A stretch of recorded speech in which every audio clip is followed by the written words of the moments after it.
안녕하세요. 신약예설 통독 길라잡이 11강 4차 전도여행과 옥중서신 그 첫 번째 예루살렘의 체포입니다. 보시는 것처럼 11강은 모두 7개로 구성되어 있습니다. 오늘은 그 첫 번째 예루살렘 체포가 되겠습니다. 11강을 들으시고 읽으실 범위는 사도행전 21장 27절부터 28장까지 3차 전도여행을 마치고 예루살렘에 도착한 때부터 로마에 도착해서 복음을 증거하는 데까지, 그리고 연계된 로마 옥중에서 기록했다고 알려져 있는 서신 4가지 옥중서신 읽기가 되겠습니다. 순서는 골로새서, 빌레몬서, 에베소서, 빌립보서가 됩니다. 왜냐하면 우리 성경의 순서는 그러니까 길이를 가지고 긴 것이 앞에 나와서 에베소서가 맨 앞에 있는데, 역사적인 시간적인 순서로는 골로새서가 먼저입니다. 이것은 나중에 4번째, 5번째, 6번째, 7번째 각각 성경의 길라잡이에서 다시 설명하도록 그렇게 하겠습니다. 사도벌의 전도여행을 정리해두는 것이 도움이 됩니다. 사도행전에서는 1차, 2차, 3차, 4차 전도여행을 소개하고 있거든요. 이전에 많이 설명을 했기 때문에 오늘은 도표를 보시는 걸로만 하도록 하겠습니다. 오늘 내용은 예루살렘에서의 바울의 사역 활동입니다. 사도행전 21장 8절부터 23장 35절까지의 내용을 간략히 살펴보면, 먼저 도착을 했을 때 야고보하고 장로들이 환영을 했습니다. 바울 사도와 그 일행을. 하지만 염려를 했습니다. 왜냐하면 예루살렘에 있는 유대인들이 바울은 할례도 금하고 관습도 무시한다는 그런 걸 알고 있었거든요. 생각을 하고 있었거든요. 그래서 바울에 대한 이런 악평을 잠재우기 위해서 묘수를 하나 제안하죠. 그래서 당시에 교회에는 나시렌 서원자가 4명이 있었는데, 그들이 제물을 드리기 위해서는 비용이 필요한데 그것을 바울이 대신 지불하게 되면 아마 유대인들이 바울에 대한 생각을 바꾸지 않을까라고 제안합니다. 그래서 바울은 그것을 받아들이죠. 그랬는데 성전에 갔는데 드로비모 때문에 아시아에서 온 사람들이 바울을 고발합니다. 그래서 긴급 체포가 되죠. 근데 유대인들이 이제 바울을 죽일 것처럼 때리니까 천부장이 공권력을 발휘해서 바울을 체포합니다. 결국은 보호하게 된 것이죠. 그래서 바울이 원해서 공의 앞에서 이야기할 기회를 갖게 되죠. 근데 그때 공회에는 바리새파와 사두개파가 함께 있게 되는데 서로 부활에 대한 주장이 다르거든요. 상반되는데 이 부활을 언급함으로 인해서 이제 그 공의 앞에서의 재판이 무산이 됩니다. 그리고 이제 긴급하게 영내에 들어가 있는데 바울을 죽이려고 하는 40인의 암살단이 조직이 되죠. 이 소식을 알게 된 바울의 조카가 바울에게 알려서 천부장에게 알리죠. 그랬더니 긴급하게 가이사라로 호송을 합니다. 이것이 우리가 다룰 내용인데, 지도, 도표, 본문, 해설 이런 걸 가지고 살펴보도록 하겠습니다. 사도행전 21장 15절입니다. 이 여러 날 후에 여장을 꾸려 예루살렘으로 올라갈세. 그래서 두로에서 돌레마이, 가이사라, 그리고 예루살렘으로 갔는데 거기에서 나손이 안내를 하게 되죠. 바울의 오래된 친구입니다. 그리고는 이제 예루살렘에 도착했는데 형제들이 기꺼이 영접을 했습니다. 그럼 이 형제들은 누굴까요? 18절 22절에 보면 실적으로 예루살렘 교회는 아직 가지 않았습니다. 그랬으니까 아마 바울의 사적인 모임이 아닐까. 아니라면 예루살렘 공동체 전체가 아니라 일부분이 와서 환대했을 것이다 라고 볼 수 있겠죠. 이게 예루살렘 도착 첫째 날입니다. 바울이 예루살렘에 도착을 했습니다. 사도행전에 여러 번 있잖아요. 그래서 한번 도표로 정리해 보겠습니다. 바울이 예루살렘에 있었을 때 회심을 했었죠. 다메섹 가는 길에 그 이후에 첫 번째 아라비아 방문 후에 1차 방문하고요. 그 다음에 수리 안디옥 교회 연보를 가지고 2차 방문합니다. 그리고 1차 전도행이 마치고 나서 예루살렘 종교회의 때 방문합니다. 이게 3차가 되겠죠. 그 다음에 2차 전도행 마치고 나서 전도행 보고 겸, 그 다음에 바울이 개인적으로 나시린 서원을 했던 것 같아요. 그래서 예루살렘 교회를 갔습니다. 이게 4차가 되고요. 그리고 조금 전에 3차 전도행 마치고 나서 대규모의 각 교회 대표들 사전단을 데리고서 예루살렘에 도착을 했습니다. 이것이 방금 우리가 살펴본 5차 방문이 되겠습니다. 21장 18절 둘째 날입니다. 그 이튿날 야고보에게 갔어요. 그랬더니 환대하죠. 바울이 문안하고 하나님이 자기의 사역으로 말미암아 이방인 가운데 하신 일을 낱낱이 말하니 그들이 듣고 하나님께 영광을 돌리고 그랬는데 이제 이르되 그러나가 되겠어요. 형제여 그대도 보는 바와 같이 유대인 중에 믿는 자 수만 명이 있으니 다 율법의 열성을 가진 자라. 그러면서 걱정을 하는 것이죠. 보십시다. 먼저 여기 수만 명이라고 그랬는데 조금 좀 걸리죠. 수만 명 얘기할 때 이것은 얼마나 많은 그런 뜻입니다. 많다. 그 다음에 여기 뮤리아데스는 1만이라는 뜻입니다. 그래서 수만 그러는데 당시 예루살렘 교회, 예루살렘의 인구가 4만 5천에서 5만 정도라고 하거든요. 근데 그 교회에 그러면 몇만 있었을까? 근데 당시에는 이 디아스포라가 절기에 예루살렘으로 와서 교회에 참석할 수 있었잖아요. 그런 의미에서 그 숫자가 수만이 되는 것이 그렇게 어렵지는 않았을 것이다 라고 생각해 볼 수 있을 것 같아요. 그래서 중요한 것은 이 유대인들이 모세율법 비롯한 각종 규례를 소중히 여겼다 하는 그 설명에 우리 관심을 가지면 좋겠습니다. 아주 큰 문제가 되거든요. 그래서 이제 야고보가 제안을 하죠. 그 사람들이 어떤 생각을 갖고 있느냐? 모세를 배반하고 지키지 말라고 했다. 이 말입니다. 그러니까 모세를 배반했다는 것은 모세가 전해진 율법을 무시했다는 거니까 아주 심각한 문제잖아요. 근데 바울이 정말 그랬을까요? 아니죠. 율법을 부정한 적이 없어요. 오히려 신령한 것으로 말하죠. 그리고 율법의 긍정적인 역할도 얘기합니다. 갈라디아에서. 다만 사람들이 율법 자체에 얽매여서 스스로 의롭게 되려고 하는 그 행위 자체를 그것을 이제 지적한 것이었죠. 그 다음에 할례를 금하였다. 과연 그랬을까? 할례는 뭐 특별히 중요하다고 생각하지는 않았어요. 그런 얘기를 이제 했고, 하지만 디모데에게 할례를 줬잖아요. 그러니까 바울은 이 문제로 갈등 갖는 걸 원치 않았던 것으로 우리는 알 수 있습니다. 그럼에도 불구하고 오해가 생겼으니까 이 오해를 해소하는 것, 이게 시급한 문제죠. 그래서 대안을 얘기합니다.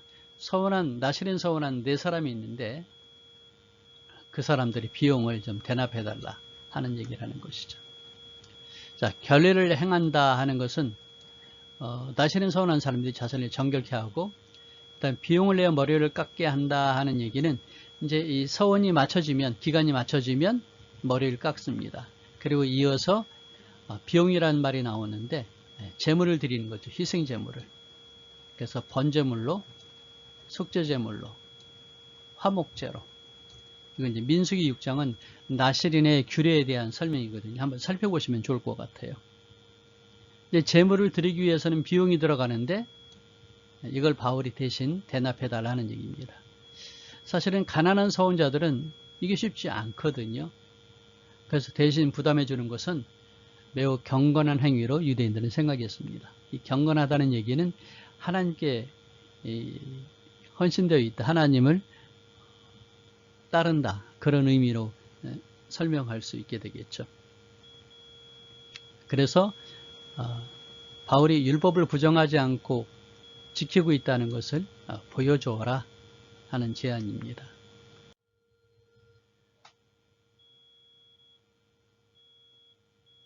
주를 믿는 이방인에게서 우리가 우상의 제물과 피와 목매어 주인 것과 음행을 피할 것을 결의하고 편지하였느니라. 이 얘기는 이제 유대인과 이방인 간의 그 절충에 대한 얘기를 하는 건데 1차 전도여행 마치고 나서 예루살렘 공회에서 결정했던 내용이죠. 그것을 설명하고 있습니다. 바울이 이 사람들을 데리고 이튿날 그들과 함께 결례를 행하고 비용을 대납할 때는 함께 해야 되나 봐요. 결례를 행하고 성전에 들어서 각 사람을 위하여 제사 드릴 때까지 결례기간이 만기된 것을 신고하니라. 만기 7일로 보면 되겠는데, 보시면 민수기 6장에 말하고 있습니다. 그의 몸을 정결하게 하는 날에 머리를 밀 것이니 곧 7째 날에 밀 것이며 8째 날에 산비둘기 2마리나 집비둘기 새끼 2마리를 가지고 회막문에 와서 제사장에 줄 것이요. 그래서 7일이 만기가 되고 8일째 되면은 제물을 드린다는 것이죠. 그 이래가 참에 아시아로부터 온 유대인들이 성전에서 바울을 보고, 그러니까 이래가 차서 8째 날에 이런 일을 하는데 아시아로부터 온 유대인들이 성전에서 바울을 보고 무리를 충동하고 그를 붙들고 외쳤다는 겁니다. 그러니까 소동을 일으키게 된 것이죠. 사람들아 도와라. 이 도와라 말은 와서 봐라, 그런 얘기가 되겠죠. 이 사람은 각처에서 우리 백성과 율법과 이것을 비방하여 모든 사람을 가르치는 그 자인데 또 헬라인을 데리고 성전에 들어가서 이 거룩한 것을 더럽혔다 하니, 이는 그들이 전에 에베소 사람 드로비모가 바울과 함께 시내에 있음을 보고 바울이 그를 성전에 데리고 들어간 줄로 생각함이로라. 이건 이제 오해한 것이죠. 그래서 아시아로부터 온 유대는 누구일까 하면 바울이 3차 전도여행에서 에베소를 중심으로 아시아에서 선교를 했는데, 그때 아마 드로비모가 바울에게 이제 선택을 받아서 함께 있었나 보죠. 그걸 이제 이 아시아에서 온 유대인들이 본 것 같아요. 그랬는데 얼마 전에 시내에서, 예루살렘 시내에서 같이 있는 걸 봤습니다. 그리고 이제 며칠 후에 성전에서 바울을 봤으니까 분명 바울이 드로비모를 데리고 왔을 것이다 라고 착각을 한 것이죠. 그리고는 충동질을 한 겁니다. 자, 그런데 왜 그런 일이 생기느냐 하면, 보시면 성전에 이방인의 뜰이 있습니다. 이방인의 뜰에서 이 안으로 들어가면 안 되는 거였어요. 사실은 바울이 에베소서에 얘기했지만 그는 우리의 화평이신지라 둘로 하나를 만들어서 원수된 것 곧 중간에 막힌 담을 자기 육체로 허시고, 그래서 이제는 초대교회에 이 담은 필요 없거든요. 그럼에도 불구하고 아직 유대주의의 사상을 가지고 있는 유대인 그리스도인들이 생각을 버리지 못한 것이죠. 여기 이방인의 뜰인데 이걸 막는 담이 있습니다. 이 벽. 여기에 이제 경고문이 있어요. 석판이. 보시면 이방인의 뜰입니다. 보이시죠? 석판.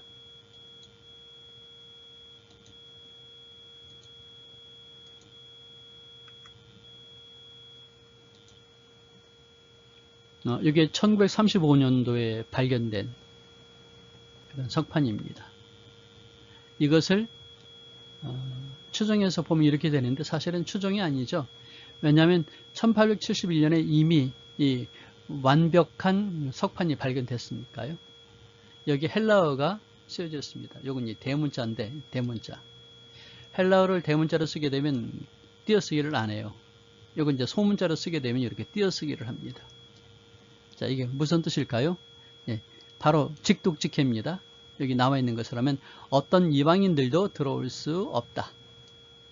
둘러싼 안으로. 성전의 담장과 성전 영역. 잡히는 사람은 누구든지 스스로 책임을 져야 한다.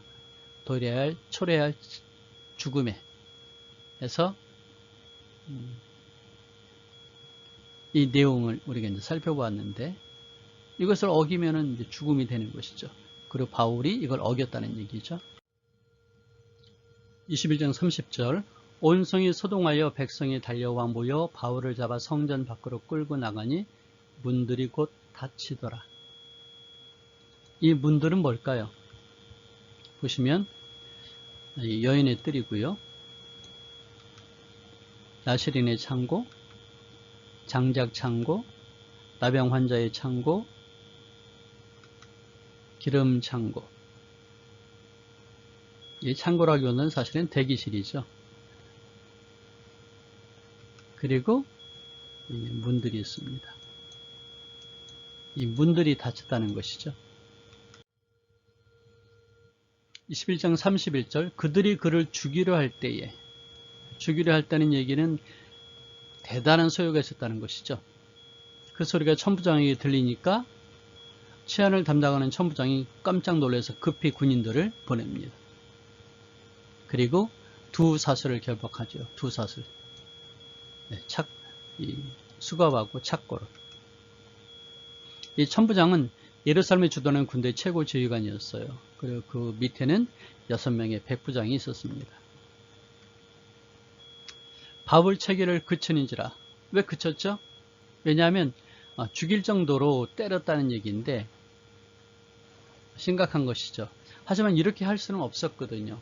죽이는 일은 자기들은 죽이려고 하는 마음이 있었으니까 천부장이 왔을 때 놀랐습니다. 왜냐하면 죽이는 것은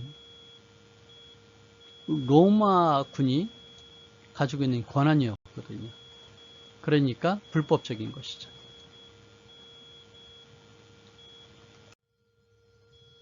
무리 가운데서 어떤 이는 이런 말로 어떤 이는 저런 말로 소리치거늘 천부장이 소동으로 말미암아 진상을 알 수 없어 그를 영내로 데려가라 명하니라. 영내가 어딜까요? 네, 안토니아 요새입니다. 여기 군영이라고 그랬는데 천부장이 데리고 있는 부대들이 있었던 곳이죠. 그러니까 군대 내 영내니까 네, 영내 이렇게 표현할 수 있게 되겠죠. 자, 이 건물을 지금 추정해서 그린 것인데 이게 안토니아 요새가 됩니다. 그러니까 천부장이 데리고 있는 군대가 이 안에 다 있었다는 거예요.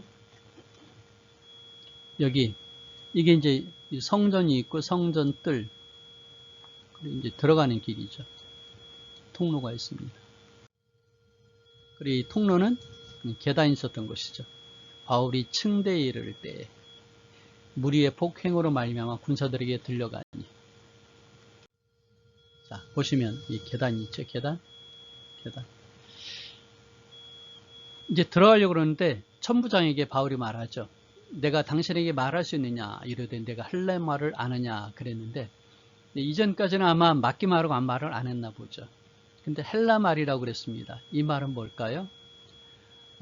당시에 일반인들 사용했던 말은 아람어였습니다.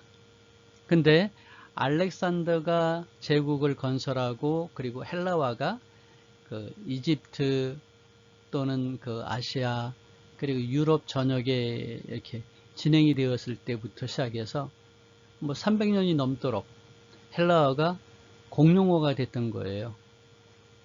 근데 이 천부장은 바울이 히브리 사람이 아니고 다른 나라 사람, 특별히 애굽 사람으로 알고 있었던 것이죠.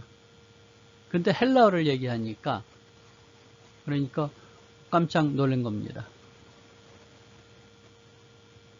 내가 애굽인이 아니냐 하고 말하죠. 왜냐면 이 사람들은 아람어를 썼거든요.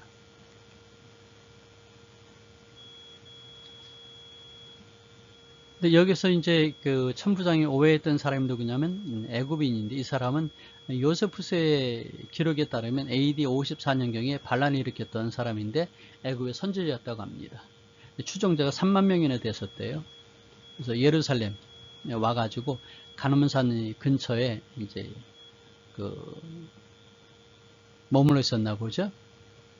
그리고 로마의 멸망을 이제 예언을 했었겠죠. 그러니 이 로마군이 이것을 가만둘 수 없었죠. 그래서 총독이 이들을 무찔렀습니다. 그래서 죽이고 생포하고 그리고 선지자는 도망갔어요. 그러니까 선지자가 도망을 갔으니까 혹시 바울이 그 선지자 아닐까라고 생각을 했다는 것이죠.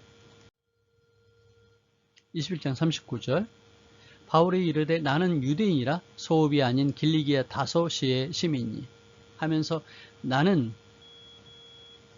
유대인이다. 애굽 사람이 아니고. 그런데 유대인도 보통 유대인이 아니다. 나는 길리기아 다소 사람이고 하면서 얘기를 하는 것이죠. 그래서 말하는 것은 이 길리기아는 넓은 땅, 하나의 주였거든요. 거기에 주도, 다소 출신이라고 하는 것은 함부로 볼 수 없는 것이거든요. 그러면서 요청을 하죠. 내가 말하기를, 백성이 말하기를 허락해다오. 그랬더니 해라 해서 말을 하게 됩니다. 이때 히브리 말로 하게 됩니다. 구형들의 내가 지금 여러분 앞에서 뱀한 말을 들으라. 그들이 그가 히브리 말로 말함을. 그 사실은 바울이 이 아시아에서 왔잖아요. 그러니까 헬라어를 쓰리라 생각을 했었는데 히브리 말로 하게 되니까 조용하게 된 것이죠. 여기서 히브리 말 그러면 우리 개정개혁에서는 히브리 말 그랬는데 이전에 이 개혁성경에서는 히브리 방언이라고 그랬어요. 조금 좀 다르죠. 방언. 보시면 이 히브리 그리고 디알렉토 했는데 이게 이제 언어란 뜻인데 히브리 언어 또는 히브리 방언 그렇게 말할 수 있죠. 이게 뭘까요? 아마 아람어가 아니었을까라고 추정을 하게 됩니다. 아람어는 뭐냐 하면 원래 그 BC 10세기경 그러니까 출애굽 이후에 그 아수르 또는 바벨론 이런 제국들이 있을 때 통용되었던 공용어였어요. 그러니까 아시아 지역 그 다음에 애국까지도 아람어가 통용이 됐던 것이죠. 그리고 예수님 당시에도 아람어가 사용이 됐었습니다. 아람어. 근데 이 디아스포라 유대인들 중에 아람어를 모르는 사람들이 또 있었거든요. 특별히 유대인 학자 필로 같은 경우는 모세오경을 주석을 하기도 했는데 불구하고 이 히브리어로 쓰여진 모세오경을 읽지를 못했다는 거죠. 왜냐하면 헬라어를 알았으니까.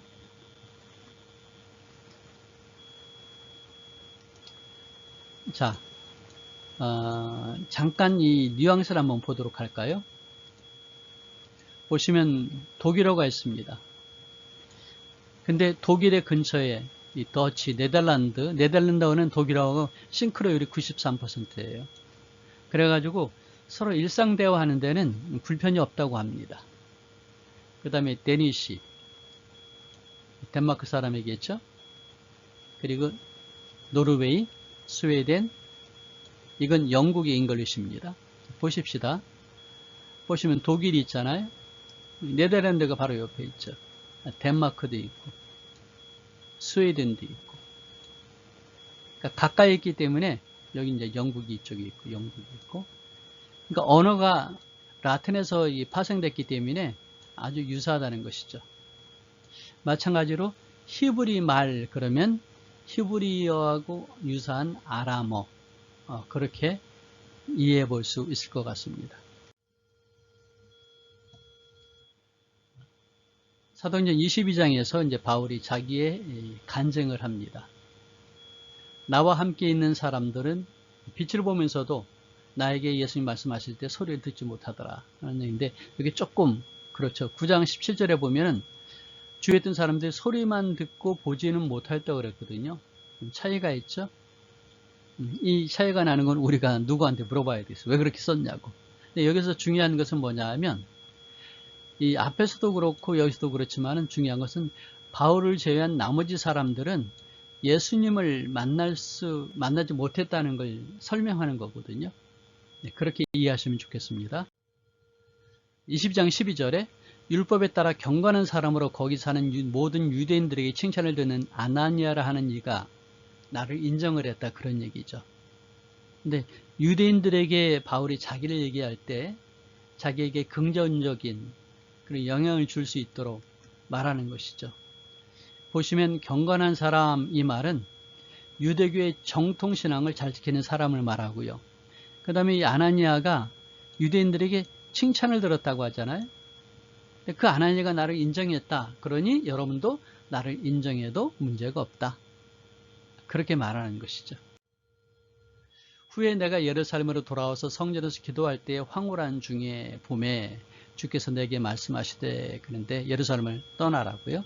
그런데 사도행전 9장에 보면 사울이 제자들과 함께 있어 예루살렘에 출입하며 또 주 예수의 이름으로 담대히 말하고 헬라파 유대인들과 함께 말하며 변론하니 그 사람들이 죽이려고 힘쓰건을 형제들이 알고서 다소로 보냈다고 그러는데, 사실은 형제들이 알고 다소로 보내기 전에 바울은 이미 예수님에게 예루살렘을 나가라는 그런 명령을 받았던 것이죠. 사도행전 9장에는 이 설명이 없어요. 근데 바울이 이 설명을 하는 겁니다.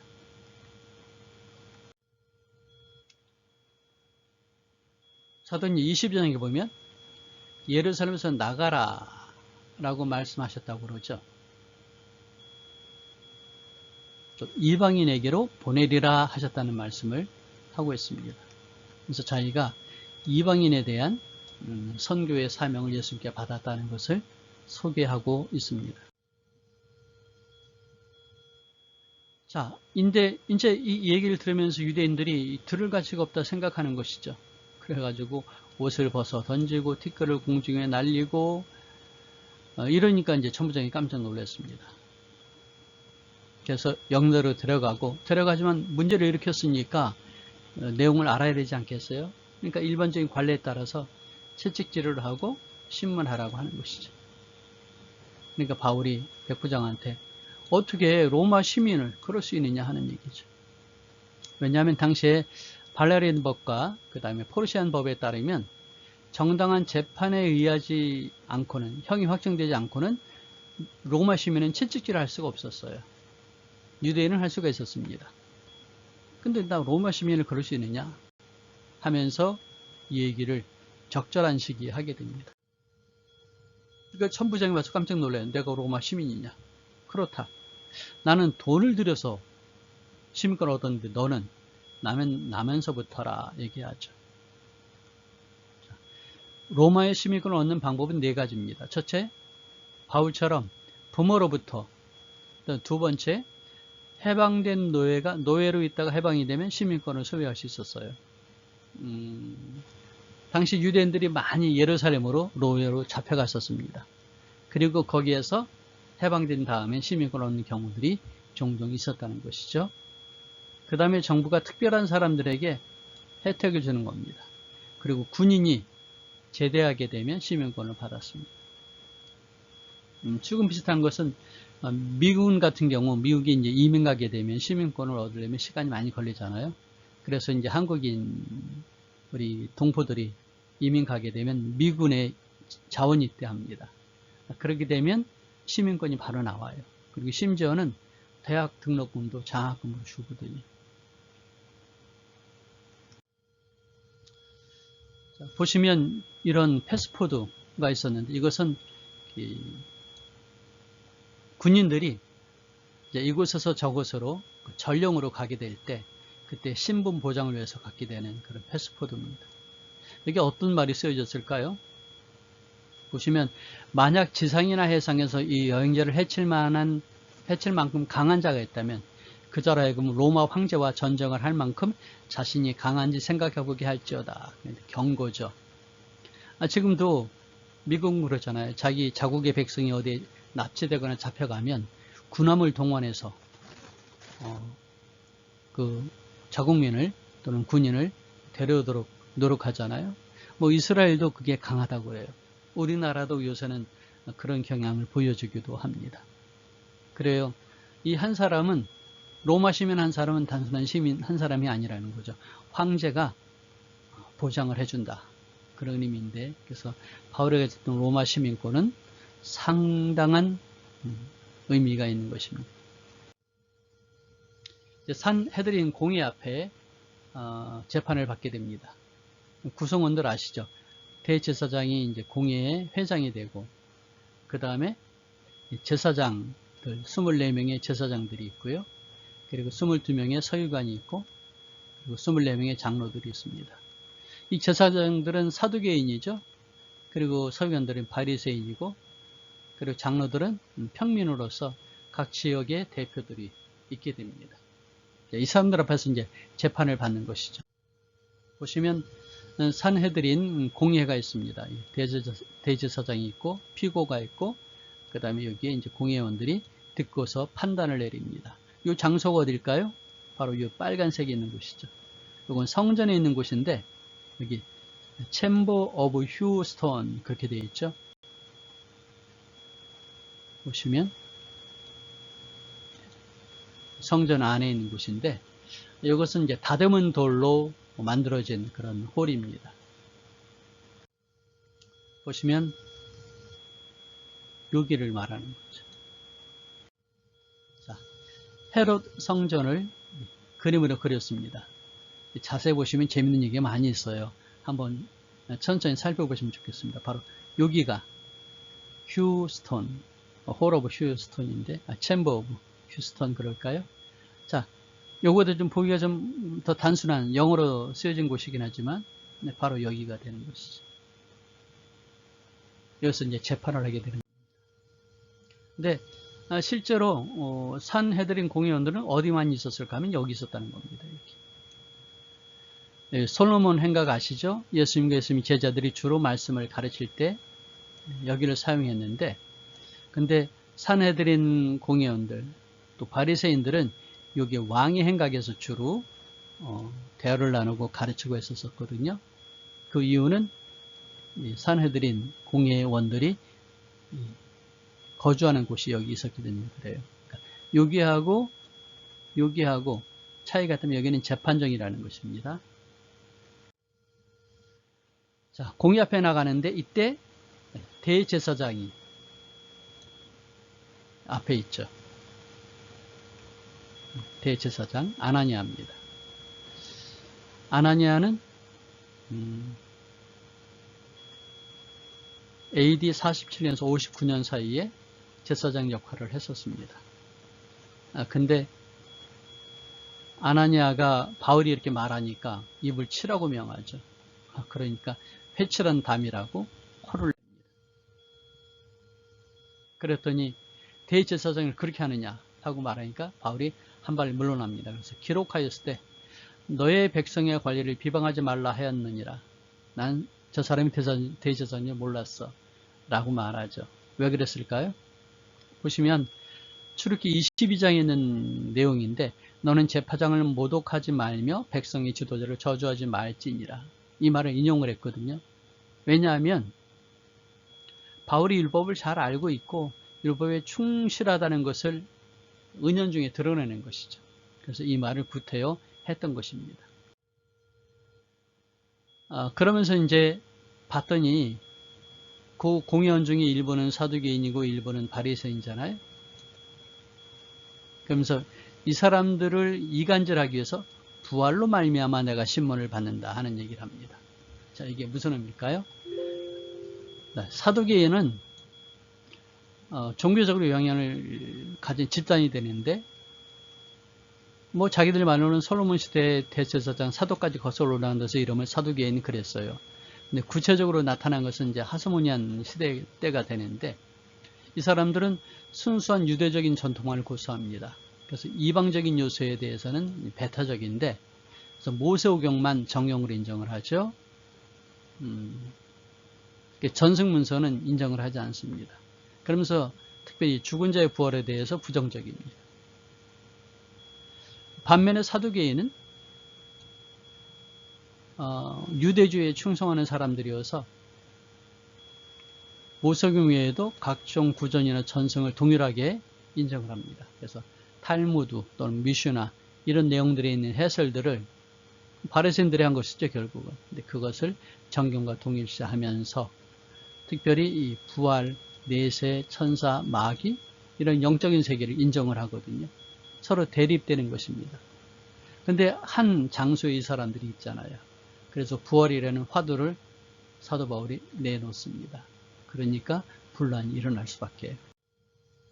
큰 분쟁이 생기니 천부장은 바울이 그들에게 찢겨질까 하여 군인을 명하여 내려가 무리 가운데서 빼앗아 영내로 다시 데려가라고 합니다. 그리고 그날 밤에 예수님이 나타나시죠. 그리고 담대해라. 로마에서도 증언하여 하리라 하고 말씀하십니다. 자, 예수님은 생전에 제자들에게 가끔 나타나셨어요. 그 바울도 몇 차례 거쳐서 이런 일들을 겪습니다. 참 중요한 일이죠. 어떤 결정을 해야 될 때, 또 어떤 어려움을 겪을 때 주님께서 말씀하시는 것 우리가 사모해야 되는 그런 좋은 기회가 아닌가라고 생각합니다. 근데 예수님이 하신 말씀이 무엇이죠? 이전에 선교에 대한 비전을 주셨지만, 예를 들어서 이방인에게 보내라 하는 말씀을 하셨지만 여기서는 로마로 구체화시키죠. 그러니까 바울이 왜 3차 전도행 마치고 구태여 예루살렘으로 갔는가 하는 것을 우리가 생각을 하게 됩니다. 성령께서 이렇게 인도하시는 것이죠. 나리샘에 유대인들이 당을 지어서 40명이 대제사장과 장로들에게 왔습니다. 왜 그랬을까요? 사실은 이 40명은 바울을 죽이려고 했는데, 그러려면 바울을 만나야 되는데 이 요새에 들어갔으니까 도대체 안 되잖아요. 그러니까 이 대제사장과 장로들에게 다시 공회로 불러라. 그러니까 오는 도중에 우리가 그를 암살할 것이다 라고 얘기하는 것이죠. 근데 여기에 대제사장과 장로들은 누굴까요? 바리새인들을 배제한 겁니다. 왜 그럴까요? 바리새인들은 부활로 인해서 바울에게 좀 호감을 가졌다 생각할 것이죠. 그래서 할 수 없이 바리새인을 배제하고 대제사장들과 장로들에게 가게 된 것입니다. 근데 이 사실을 바울의 생질이 들었어요. 생질이 누굴까요? 보시면 휴스테스 아델페스 그러는데, 아델페스의 아들, 아델페스는 아델포스하고 성이 다릅니다. 아델포스는 형제, 남자 형제고요. 아델페스는 여자 형제, 그래서 시스터, 남매가 되는 것이죠. 그러니까 이 생질이 누구냐면 바울의 누나의 아들, 그렇게 보면 되겠습니다. 언제쯤 그런 일이 있었을까? 바울이 이제 예루살렘에 유학을 갔잖아요. 근데 아마 그 이전에 바울의 누나가 바리새인과 결혼해서 예루살렘에 정착했을 것이다. 그때 이제 조카가 생겼는데, 바울이 유학하면서 그 집에 거하면서 이 조카하고 친해졌겠죠. 그러니까 바울의 생질이 바울을 직접 겪었으니까, 함께 생활했으니까 얼마나 바울을 사모하고 좋아하고 따랐겠어요. 근데 자기 삼촌을 죽인다고 그러니까 가만히 있을 수 없잖아요. 가서 삼촌을 면회하고 그리고 대제사장에게 이야기를 해주죠. 그러니까 천부장이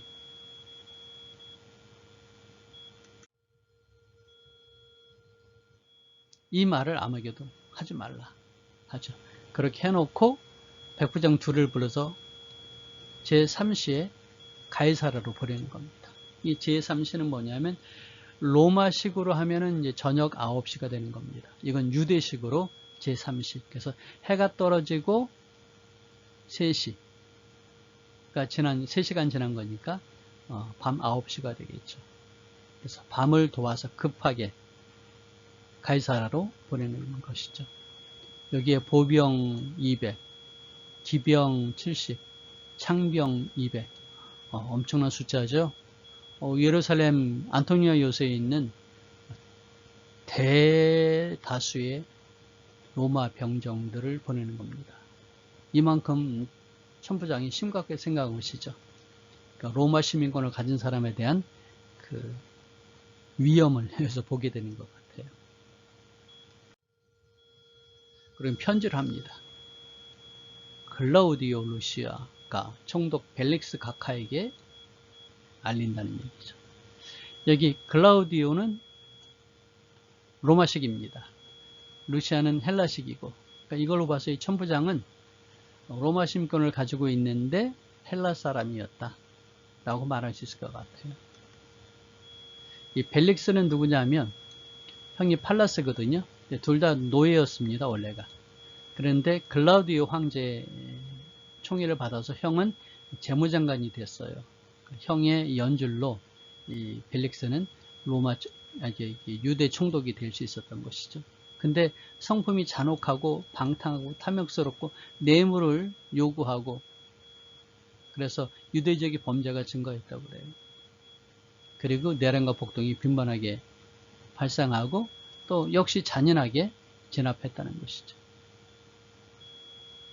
59년 봄에 유대 주민을 학살하고 재산을 약탈한 혐의로 기소가 됐어요.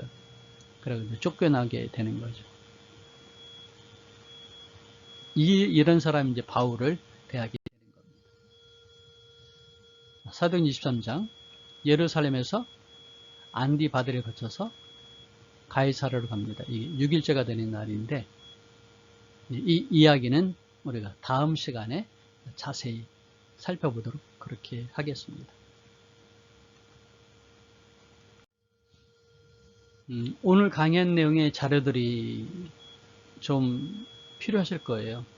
그래서 다음 카페에 가셔서 청송교성교회 확인하셔가지고 이 자료들을 보시면 좋겠습니다. Hall of Hewn Stone, 한글 해설과 그 다음에 그림이 있습니다. 사진들. 그 다음에 나시린에 대한 소개가 있는데, 여기 나시린 제도의 의미와 신약적 적용은 이승구 교수의 논문입니다. 좀 도움이 되실 것 같아서 제가 첨부합니다. 아람어에 대한 얘기, 그다음에 로마 군단 얘기는 재밌습니다. 그러니까 로마 군단의 편제, 그림도 있고요. 설명이 자세하니까 한번 보시면 좋을 것 같아요. 그리고 로마 시민권에 대한 설명도 있습니다. 오늘 강의했던 PPT를 PDF로 변환해서 올려놨습니다. 동영상과도 그래서 살펴보시면 되겠고요. 혹시 교회에서 직접 강의하기를 원하시는 분들은 PPT와 아래 한글 자료들이 필요하실 것 같아요. 그래서 그 자료를 구입하시길 원하시거나 아니면 직접 제가 강의하기를 원하신다면 저한테 연락 주십시오. 연락처가 있죠. 문자나 이메일도 가능하고요. 그리고 제가 이 사역을 한 4년 잡고 지금 진행을 하고 있습니다. 혹시 동참하기를 원하신다면 우리 선교를 물질로 후원할 수 있거든요. 그래서 함께 동참해 주시면 큰 힘이 되겠습니다. 함께 해주셔서 감사드리고요. 우리는 다음 시간에 또 만나도록 하겠습니다. 샬롬.